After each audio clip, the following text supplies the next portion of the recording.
Hello and welcome back to the Games Embassy with the Ambassadors of Gaming. I'm one in your army of hosts, Ambassador Billy. I am Ambassador Chris. And I'm Ambassador Jordan. And welcome to our corner of the internet where we have news about stuff. Chris, how are you doing I'm today? doing great. What kind of stuff do we have news on? Do we have news on Mike? Because he's not here. Do we have news on where he is? Oh, yeah.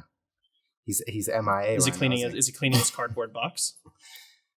Oh, yeah. Yeah, a bit of maintenance goes a long way. He's cleaning what's left of it. I don't want to say, but a lot of damage has happened to it, I guess. So Wait, no, is our that thoughts why? are with him. When did you get such a beautiful accent, Michael? It's just born this way. Jordan, how are you? Pretty good. I'm glad to be with my boys for some exciting news and talking about all the fun stuff in the gaming community. Right I'm now. just glad to be surrounded by all of these accents. They're smothering you right now. That's a dream come Yeah. true. So before we get going, though, Jordan, I will go ahead and have you plug our Patreon. So, we have a nice little Patreon page where you can get some cool perks and goodies, like early access to our shows, getting your comments, questions, and concerns read on the show, and exclusive content. So if you'd like to support the show and get access to some of these goodies, you can do so by going over to patreon.com/ambassadors of gaming. Fantastic. So let's get into some updates, announcements, and other miscellaneous news. So let's start off. Chris, start us off. Don't tell me what to do, man. Tell me how to live my life. How dare you? How dare you? Okay. Plants vs. Zombies 3 is coming to mobile in pre-alpha in certain download windows because they won't let you download it at once. The game is currently available on the Google Play Store, but it's only available to be downloaded in, like I said, in certain windows in time. So enjoy paying full price for a pre-alpha game if that's what you're into. Love it, Yeah. dude. Yeah. id Software director Tim Willits is leaving. So Willits announced he will be leaving and announced his next venture after QuakeCon. When's QuakeCon happening again? I sure don't know. I don't know off the top of my head. I am sorry. I think somewhere near the end of the year anyway. But yeah, that's that. Also got some news on that Blizzard's Frank Pierce has announced that he's going to be leaving, and he's been talking about his departure on the Blizzard blog. And so what are you guys thinking on that little bit of news? I've been told that Activision isn't very fun to be a partner with.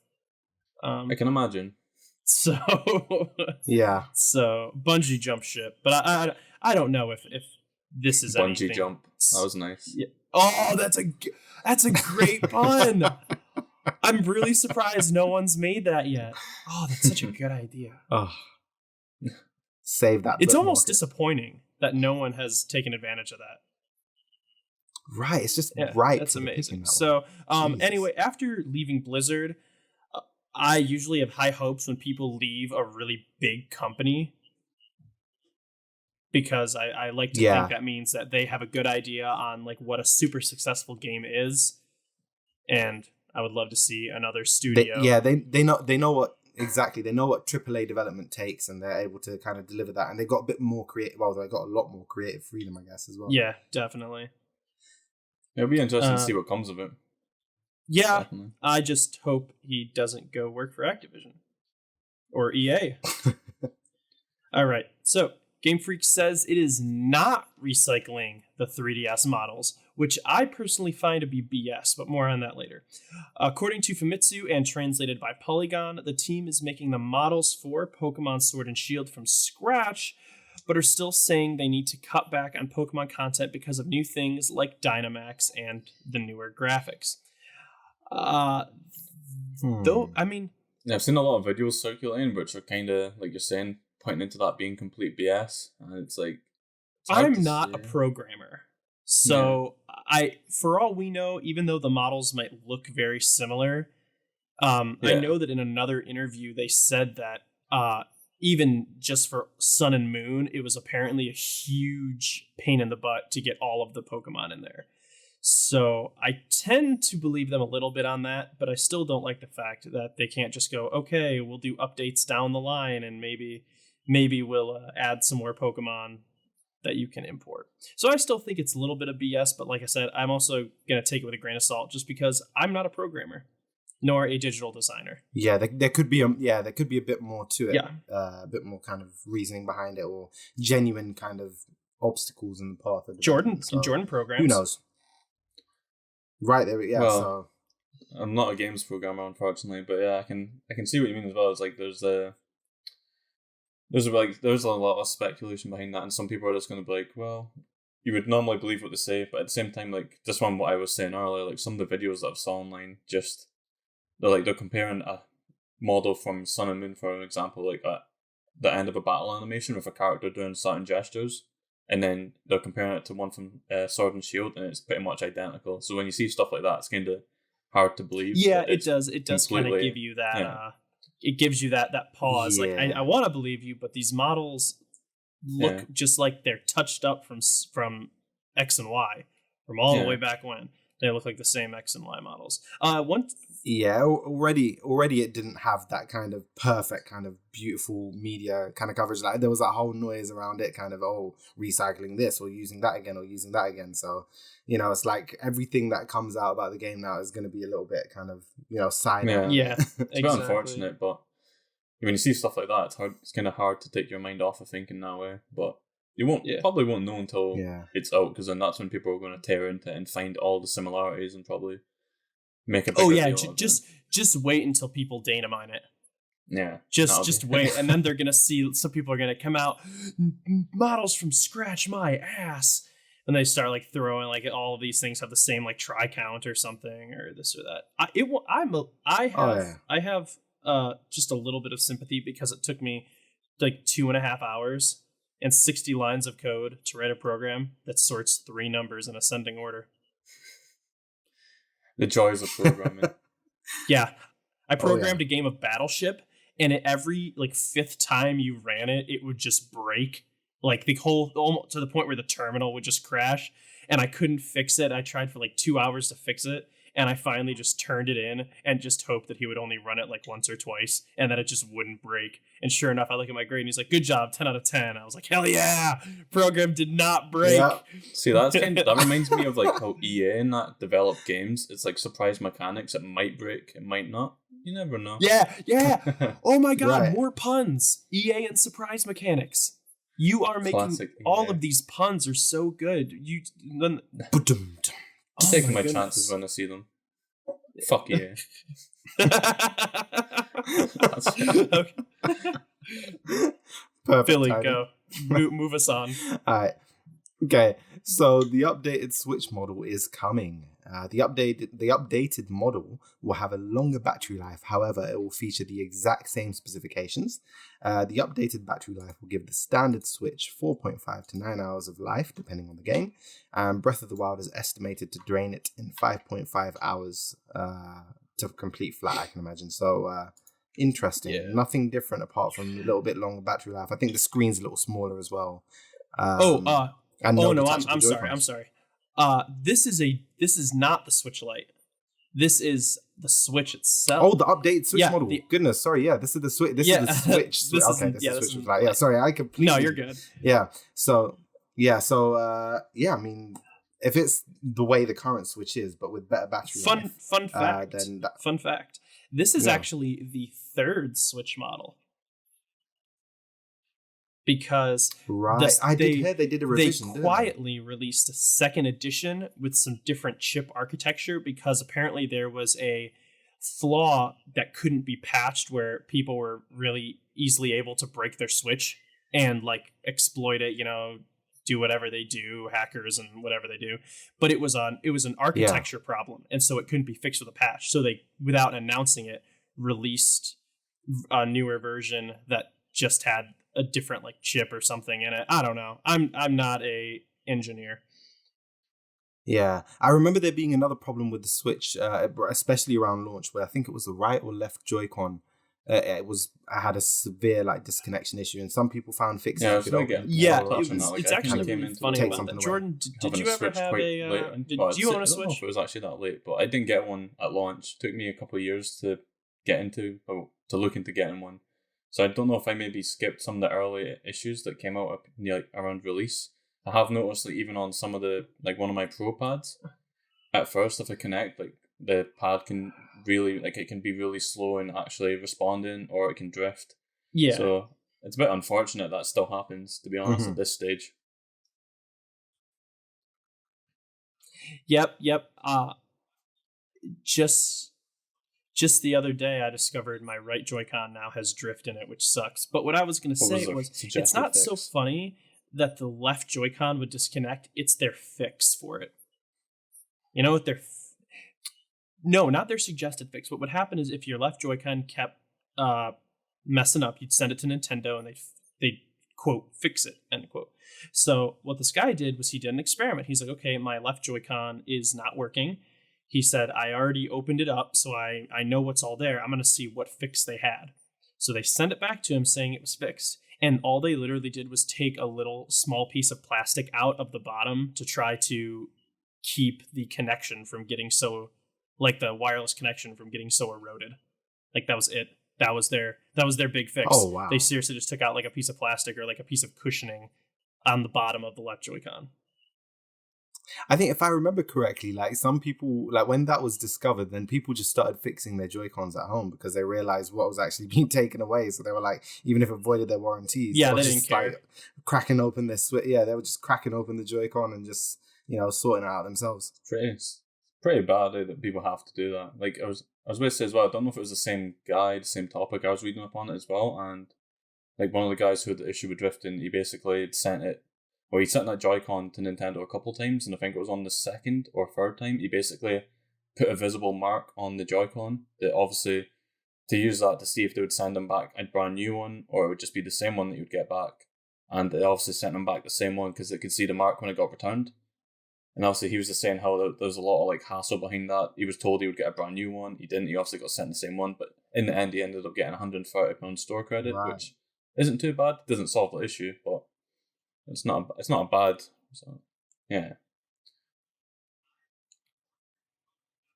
No, it doesn't. Yeah, Joy-Con drift is a huge issue. But I bought a colorware.com. I spent $150 on a pair of maroon Joy-Con because that's just the kind of I'm just living my best life. We've got some new games coming to Xbox Game Pass. Yeah, treat myself. Jordan, take us into the next PC, part. Metal Gear Solid 5: The Phantom Pain for the Xbox. Got the Banner Saga, which is on both Xbox and PC. Well, Banner Saga 3, sorry.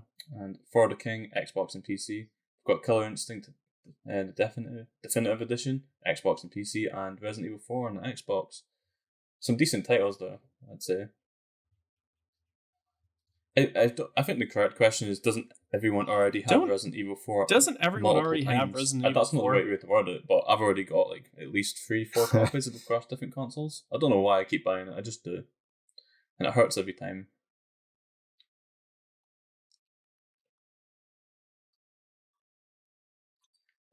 Yeah, I used to have that problem with games. Like I would literally just like double, triple, quadruple dip across like multiple platforms, and I wouldn't play it on one of the platforms or two of the platforms or all but one of the platforms, but I would just get it on the other platforms anyway. Like, kind of the same. And then I don't know. I think it was Resident weird. Evil 4 is one of the like games I still do that with some games. That's now, the console I first I'm getting played better on. at that. I've always had fond memories of it, but I still think to this day that the Nintendo Wii edition is the definitive edition to play it on, purely because of the controls.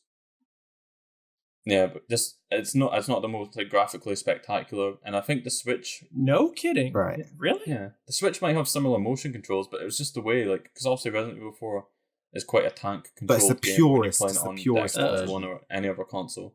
But when you're playing it on the Wii, you use the nunchuck and the Wiimote to aim the gun, so it's a lot easier to actually aim. You're not having to worry about slowly turning around to get an enemy. It's a lot more like smoother. It's just easier to play, and I still think it's probably the best way to play it. I'm hoping that the Switch incorporates them, though, but that's off topic. All right, well... scary.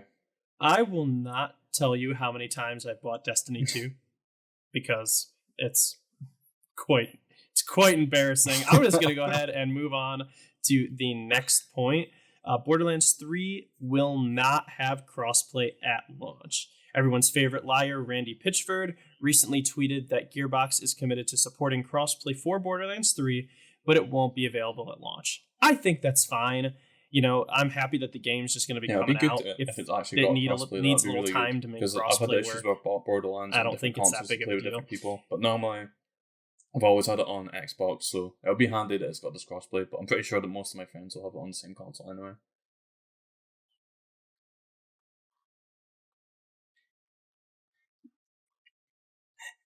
Now I might be being a little bit dense here, but if it comes later, what if say someone gets the game on PlayStation and Xbox and they start playing it on PlayStation with the PlayStation friends, play on Xbox with their Xbox friends, and they've kind of got their accounts set up on each of those consoles.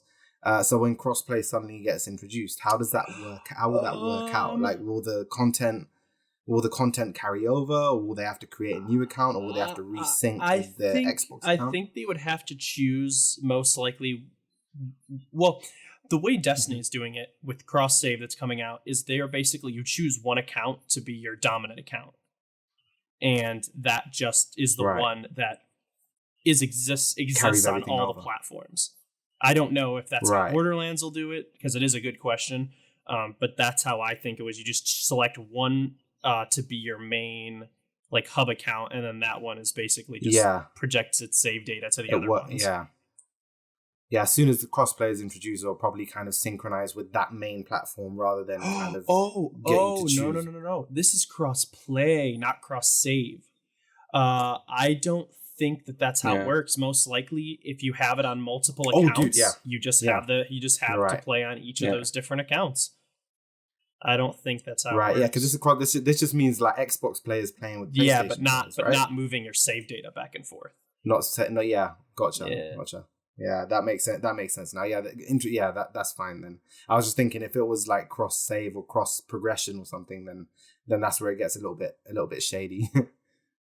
So my main concern on the whole like cross save stuff is, I know it's an obvious question or obvious answer to the question, but my question would be what happens with DLC, because obviously I'm not wanting to buy DLC on the Xbox and then I want to play with someone that's on the PlayStation and I've got to buy it again for that or something, if that makes sense. That's my next big worry. Yeah. For good cross save, like I said, I'm gonna how Destiny does it is they have this kind of playing both ends actually. So let's say that a DLC pack comes with it gives you access to a gun that the rest of the game doesn't have. And then on cross save, so I quest for a gun that came out with the Forsaken expansion, and I go and buy the base version on another platform. If I log on to that other platform, I haven't bought the DLC, I do not have access to the DLC. However, the weapons that I have, even if they are from the DLC, I do have access to. So it's basically like you probably would want to choose which account you're mainly going to play and just buy your expansions and stuff there. Yeah, so no, I guess it. Right. Unless you feel like buying expansions on like 2 or 3 platforms, which I most certainly haven't done. Those Destiny receipts just staring back at you. Yeah.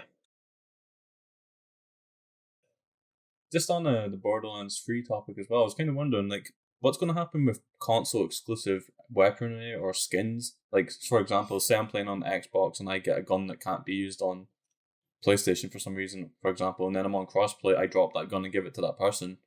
What happens then? Is that something that they're going to accommodate? I think that they would probably just if a game is supporting crossplay or cross save, either or, I think that they would just do away with console exclusive weapons. So, see, I was thinking that, but then obviously this is kind of off topic, but then imagine Call of Duty, because obviously I imagine that's going to become crossplay, and they always have exclusive content on the PlayStation, like maps and that as well, and early access to maps. And before that, it was for the 360. I know what you're talking about. Yeah, so I think that they would probably honestly just have to do away with it, or just it'd be like if you join an in-game party with a friend who doesn't have the DLC. Yeah, it'll put you in a queue list that doesn't have that DLC, even though you have it.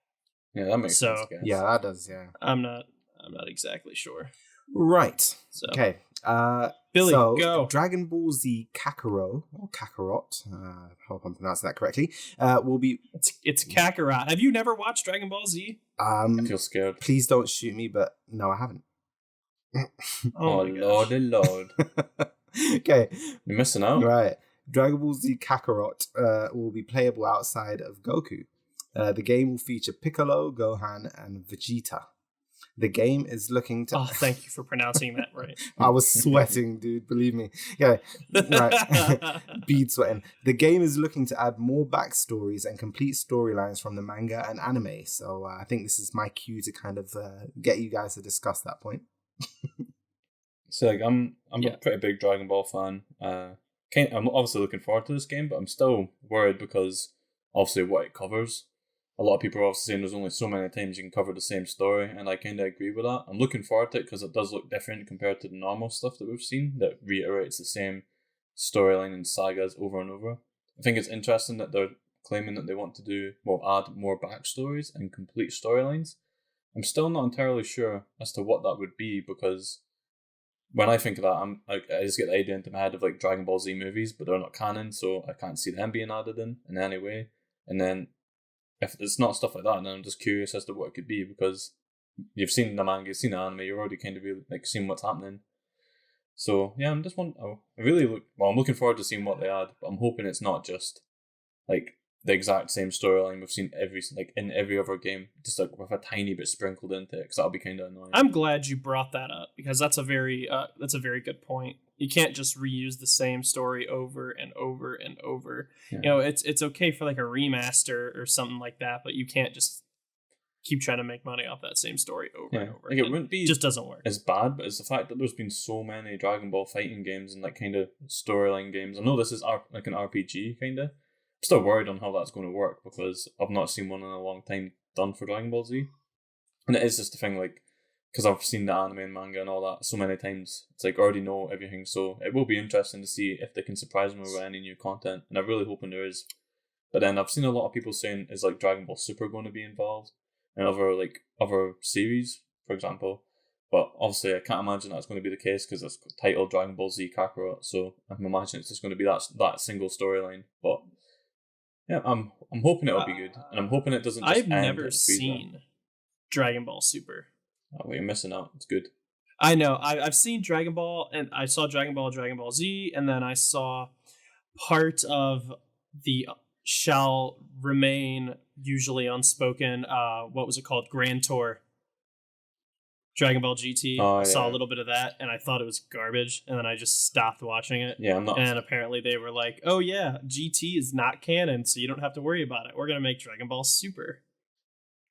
Yeah, GT was special. I liked it when I was like younger, but it was still quite. It was just weird. It's like they basically struggled to think of a new idea, so they just took the story of Dragon Ball and kind of tried to rehash it with some extra flair in it. And it was alright, but like Super was a lot better. Kind of started off bumpy, but it's worth watching on that point. Yeah, definitely. But it'll be interesting to see what gets added to the Dragon Ball Z game because. Yeah, like it's just going by the trailers. It feels like it's only going to cover so much, but I'm assuming that it's going to go from the start of Z, which will be the Saiyan saga, all the way up to the Buu saga. So I'm hoping it's actually quite good, and it's not just like a couple of fancy battles and filler to make the game last. I love how Billy is being like silent just because he just doesn't know. Yeah, I'm just scared. I'm literally, if you guys were in front of me right now, I'd be looking at Chris and looking at Jordan and looking at Chris. Yeah, there's just no. All right, why don't you go ahead and take us into some news then, Jordan? So for the first news point of today, we're speaking about Marvel's Avenger. There was some leaks out of the San Diego Comic-Con. So the leak was from someone behind closed doors, and it showcases the Avengers style gameplay. From one of the videos we're able to see, it doesn't give off too much as to what's kind of going on and what the gameplay will be like. You get like a rough idea, but I think there's like personally I can't comment on it too much yet because I'll need to see more to get a good idea of what's actually going on.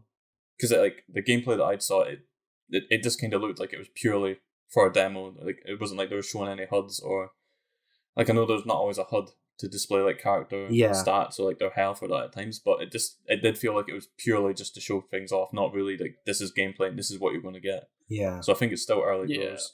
I definitely got the vibe of like, oh, they just wanted to show, Thor gameplay and Iron Man gameplay, and they just kind of created this this gameplay sequence that may or may not, in the state that it was seen, be in the final game, but they kind of stuck these bits together and they kind of have this sequence which showcases, oh, this is what Thor's going to play like, this is what Hulk is going to play like. This is what Iron Man is going to play like. Just to whet people's appetites. I mean, it looked cool, but obviously I'd love to see a lot more, and I'd love to see it kind of in the quality that it was desired to kind of be shown to the world. But oh yeah.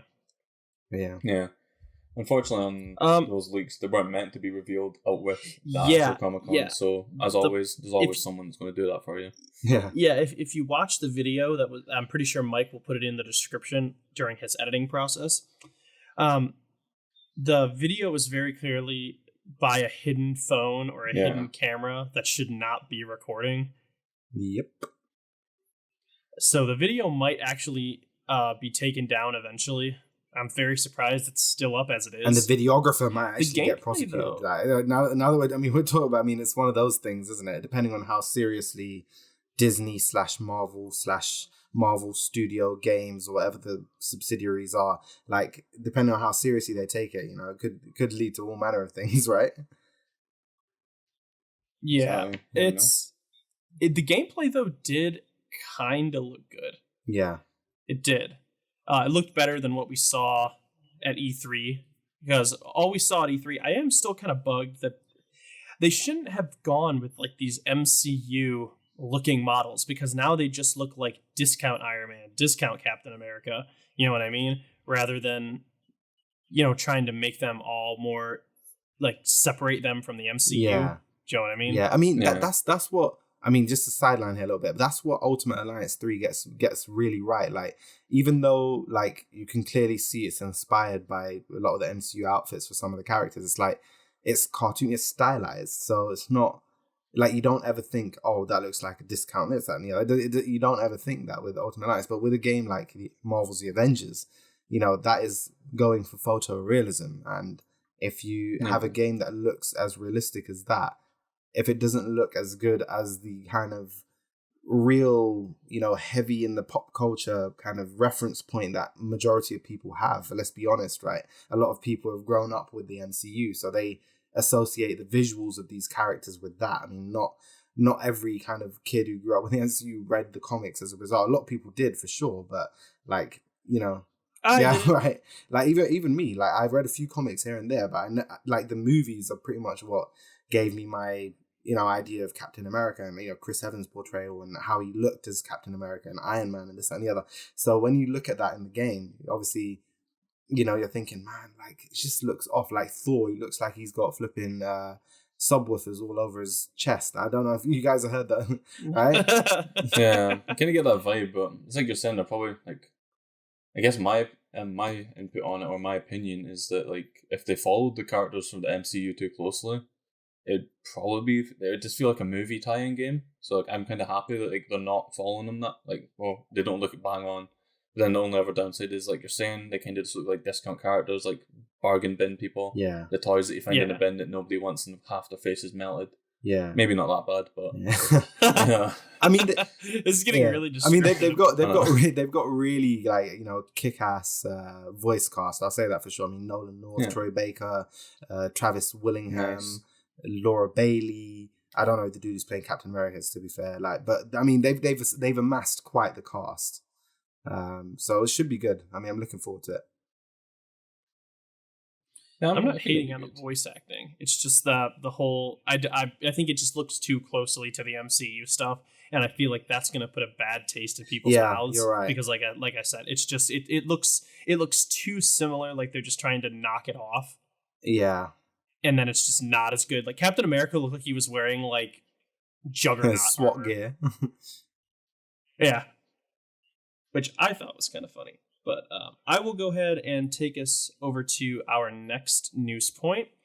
Watch Dogs Legion wants to work with composers and accidentally upsets them. Oh, what a shock!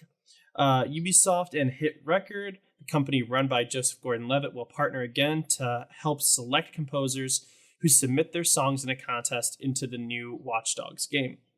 Those selected will be granted $2,000 or 1,600 euros for each song selected. The company has received criticism for asking people to submit their complete works without having agreed upon any fee. Those online believe that the composers are basically working for free unless chosen, which is yeah, it's pretty accurate. Yeah. The $2,000 is going to be split between those who contributed to the project. Hit Record also is allowed to sell the finished song as a Hit Record production. Yeah, that's pretty crappy. Yeah, that's a bit iffy. I see the point where it's saying like they feel like they're working for free unless chosen. Like, kind of, wouldn't that be the point if your song's not chosen anyway? They wouldn't give you money for it. Yeah, so you've kind of Like, used all of that time and resource to create something that doesn't get chosen. So it feels a little bit. I mean, I guess you could do stuff, but I don't know. I'd feel very weird, kind of doing something of that caliber without any idea of where it's kind of going or the potential that it could go nowhere. That just really suck for me personally. I guess my experience on it, like in my background, means I sometimes have to do like obviously not music, but sometimes like for pitches, I will build something or I will design something, and it might never even get looked at. So that's kind of along to me, it feels like it's along the same line. So I don't really see a massive issue with it because sometimes that's the way the business works. That's fair. Yeah, I can understand that point of view actually. Yeah. So it's like, I don't know why they're that bothered. Like, I could totally understand if even if their song wasn't chosen, that their work could still be utilized elsewhere by Hit Record to, for example, sell or publish in something else. That would be an issue, but yeah, I think that's kind of dragging it out into something else that it's not. But yeah, it's still a bit annoying, eh? Like, this is the way it's working. Billy made a really good point when we started. Does this mean that they would basically own the rights to the songs even if they're like not chosen? See, that's a grey area. I was touching on. Yeah, that's I mean, if it's not fully specified, then that's quite a grey area, and it would give a lot of creators and creatives a lot of pause when it comes to actually availing this opportunity. Because I mean, think about it. It's like you do something. You may win, you may not win. It's a risk everyone's willing to take. It may get chosen, it may not get chosen. Now, if it was a case of if it's not chosen, done, finito, case closed. But if it's a case of you do this, it doesn't get chosen, but what you've just made is now owned by this third-party company who are able to distribute it without giving you a penny, then that's where the problem is. Yeah. And I don't know if that's the case. It might totally be not that. They need to clarify. I think they need to definitely double down on the PR around that specific area and make sure that they're being clear about that, because that's going to deter a lot of people. If they're reading into it like we are, then that could potentially deter a lot of really talented people from getting their stuff in the game. Yeah, and I mean, this might also be speculating a little bit, but it also almost sounds like they're trying to get money. Or get music for a little bit cheaper. Yeah, exactly. Yeah. Rather than hiring rather than having all the songs directly composed and having to pay this composer and the orchestra and everything, when you could. So you're speculating potentially, right? So you're speculating, less. And that's a fair speculation actually. That maybe this is like a kind of a costed thing. They thought about it very carefully, and they were like, how can we cut the cost? Yeah. That's actually a pretty good speculation to have. And if it's true, again, I mean, they never admit something like that, but it would be interesting if someone does come out in like a year's time and say, yeah, this is kind of, what it was all about kind of thing. That would be like Jason Schreier article or something. Yeah, leave it to Jason Schreier to put out just some super controversial thing, just like showing behind the scenes of something or other, and makes the gaming industry looks like a bunch of poop. That's not even a criticism either. That dude's an awesome writer. Yeah. Okay, let's keep the Ubisoft train moving here. And the next news item is that Ubisoft has announced the full list of games included in the Uplay Plus. Okay, so for $14.99, you receive access to, this is a month actually, you receive access to a large library of games. This includes more than 40 premium editions of games, which includes the season pass. That's pretty cool. Okay, the offer is available for PC, and it will be coming to Stadia early 2020, which I don't know about you guys, but that's very interesting to me because it made me think, if it's coming to Stadia, which, I mean, to me, it seems like Stadia is still like a home console, but it's just not the home console as we know it. Does that mean that potentially Xbox and PlayStation are down in the pipeline somewhere, or is it just a marketing thing between Ubisoft and Google or I imagine Stadia, it will. yeah. Google may have just come to them as like, hey, we need some stuff to say, like, just to announce that it's coming to Stadia. It might, for all we know, come to Xbox and PlayStation toward the same time, but they're just specifying that it's coming to Stadia. Yeah. Just so that they can get out there, hey, we're a legitimate gaming platform. We may be new, but we're getting our stuff. Yeah. Yeah, see, my only question, I'm curious about in regards to it coming to console is, does that mean any Ubisoft published games on Game Pass, or if, for example, on Xbox, will no longer be part of Game Pass, and they'll completely That's a restrict great them? point. That's a great point. Yeah. I know that Netflix shows have been doing that too. Like The Office isn't going to be on Netflix anymore because the channel that it appeared on is making their own streaming service. So is this so that many services wouldn't surprise coming me out? at all. There's just too many, and I know that's a really weird point. 'Cause it's like, well, just don't pay for them. But like, obviously, paying for your Xbox, and then there's already like Game Pass. There's the EA Game Pass. There's potentially Uplay, and it just all adds up. And it's like, there's just so many things to try and pay for to get access. Individual to subscription services. I mean, these companies are making killings off of the monthly payments that people are doing for these things. Yeah. Like I remember reading some years ago, like Microsoft Office is literally Microsoft's bread and butter. That's like the businesses that use Office subscriptions, like Office 365 or Office Professional, kind of annualized subscriptions and stuff like that, or monthly subscriptions. That's what's generating so much revenue. So the business model, I guess, for better or for worse, it works. I mean, there are lots of examples where it works really well, but it is getting a little bit crazy. Like everyone's coming out with this, like Ubisoft, as in this news item, is coming out with their, Uplay Plus, and what was it, Hulu, and Netflix, and all these other ones for movies and TV shows, and everyone wants a piece of the streaming pie, just like how everyone and their grandma made a battle royale. It's just how it is. I think it's kind of funny though. If I pay for Stadia Pro, I'm already paying a subscription service. That's what I was kind of wondering. Pay more to get Inception. I pay for Ubisoft to appear. Like, oh, so exciting! Let me pay for Stadia. And, wait, let's pay for Ubisoft as well. Subscriptions inside of and then EA access. That's what I want. I don't know.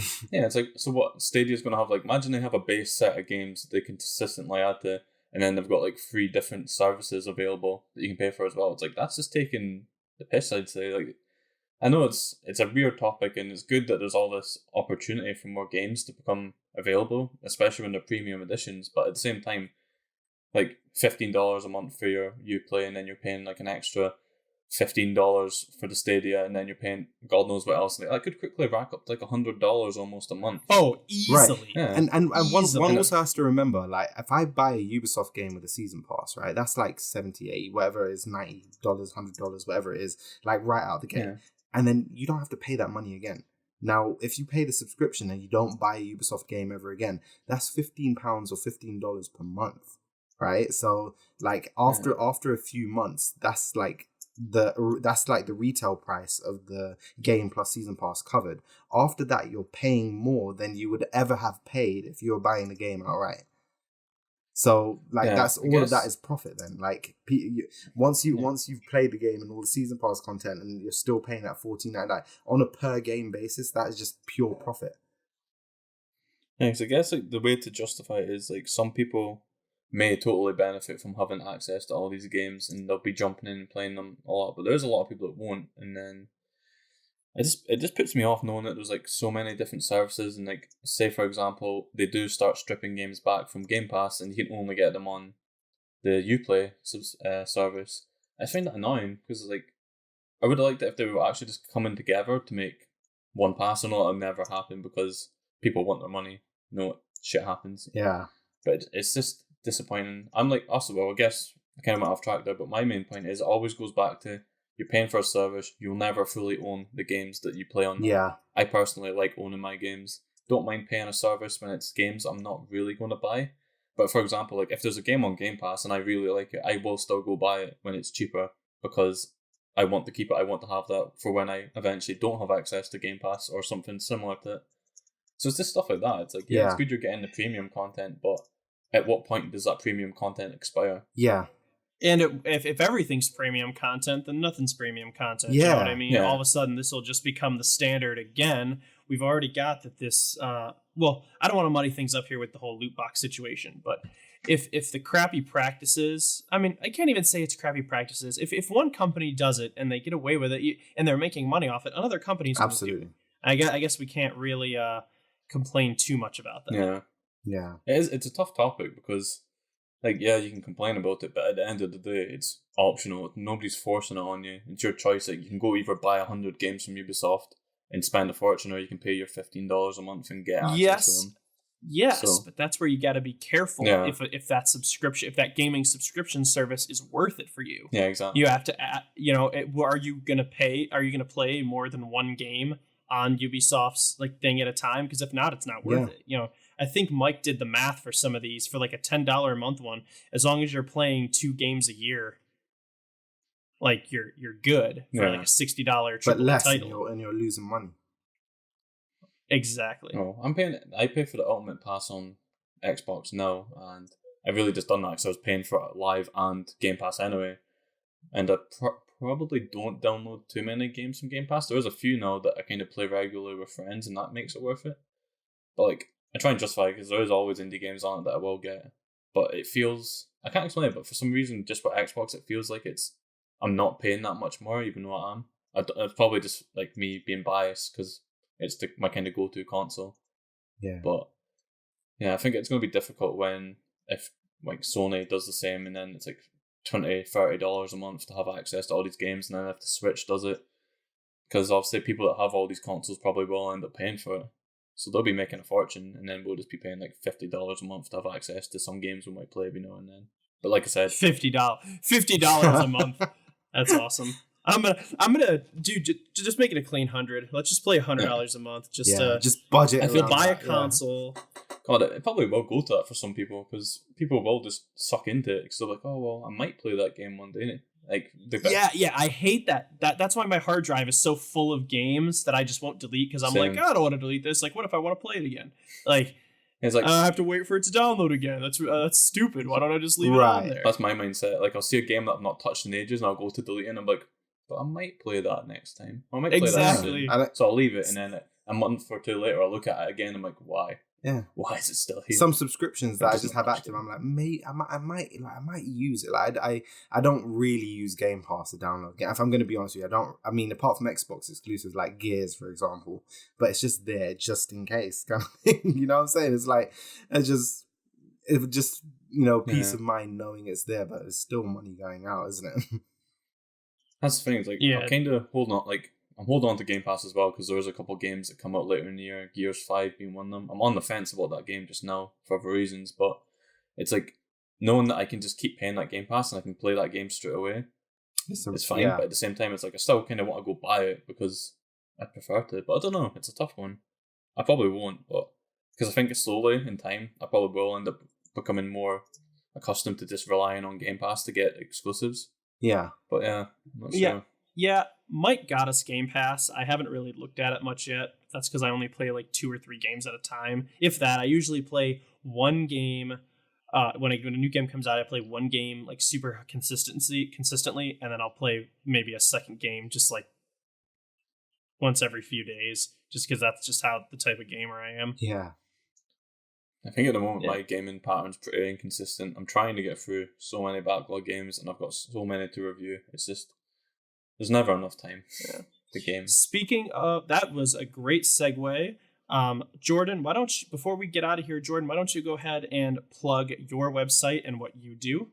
Yeah, so as always, if you want to check up on some of the latest stuff I've been up to, which could be gaming news, gaming reviews, even just general discussions within the gaming community, you can get me on Facebook, Twitter, and Instagram under the username Crispy Singer, or you can go onto my website, which is www.crispysinger.co.uk. But as always, I would prefer if you just come and check out the Ambassadors of Gaming first, because that's where the real content's at. Oh, he's going to make me cry. All right. I try. Billy, take us out. So try to check us out. Try to... Okay, try. Come on, I need to go. I'm sorry. I'm going to be quiet. Okay. I'm sorry. Try to check us out at least once a week, as you might actually like what you find. I've been Ambassador Billy. I'm Ambassador Chris. I am Ambassador Jordan.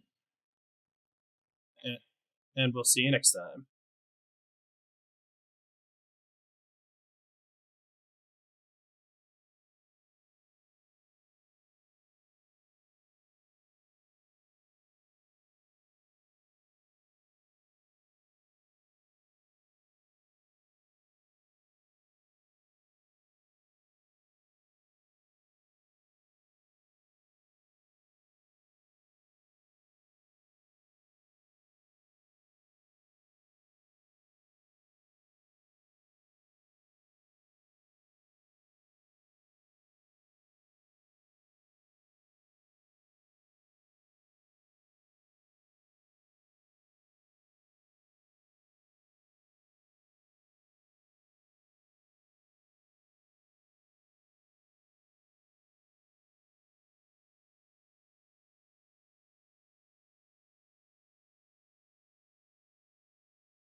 Can you guys still hear me? I was about to say as well. Yes. Loud and clear. Guys? I can. Can you hear me? Hello. Yeah, I can. Oh. I can hear you. Can we all Hello? be heard? Okay. Hello, I can you- think I had we one more. Yep. Okay. Sorry, I think we Yeah, think can we you- had okay. a Yeah. Can you guys yeah, hear me? we can all hear each other now, I think. Okay, awesome. That was Awesome, a nice awesome. little Just while we're on this Digital hiccup, hiccup. just to let you know, I think it was on point 5 Okay. or 5B. My daughter was at the door trying to come in, and I had to briefly disconnect my microphone, which made it cut off for a couple of seconds. So you'll need, just when you're syncing that up, just be aware of that. Yeah. Okay. I'm sure Mike will hear that right now. Mike, I'm sure you'll hear that, and And then I hope kind your of box is clean. one other point about number 7. so- I can chuck that in before we move on, if that's okay. Okay. Yeah, please Sure. go for it, Michael. Mike. Mike. I don't know why I'm yelling Mike's name. Just My please, God. please go. Please tell me what you have to say.